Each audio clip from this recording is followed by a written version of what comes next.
All right, team, what's going on? We're out here on the range. I'm about 35 yards back. I want to talk about trigger slack. This is something I want to post just for you guys.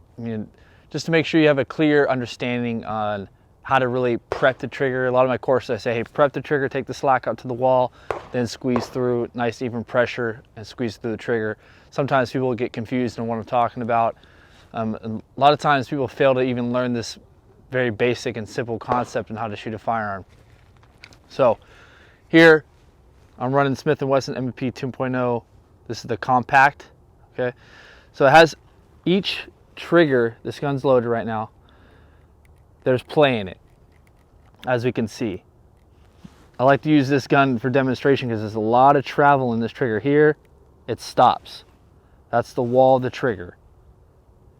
Anything beyond that point, the firearm's going to go off. Every shot we take, we're prepping that trigger to that wall. Okay?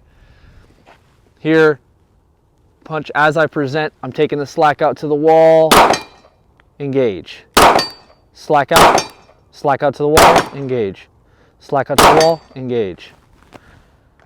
When I go to draw, slack, on target. One time, slack, engage. What I don't want to see is this.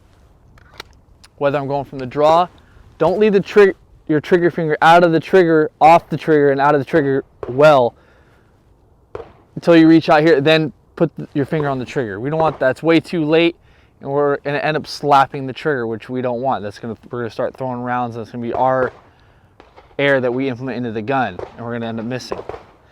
So when I go to draw, finger goes on immediately. That way when I arrive out here, the slack's already taken out, and all I need is a little pressure, and the gun's going to go off. Do it slow, very deliberate. Feel that trigger slack to that wall. Whatever specific gun, each gun has a different types of travel. Some don't even have travel. So feel it out, do it slow, and then slowly start picking up that pace. Hope you got something out of this video. Train safe, teams.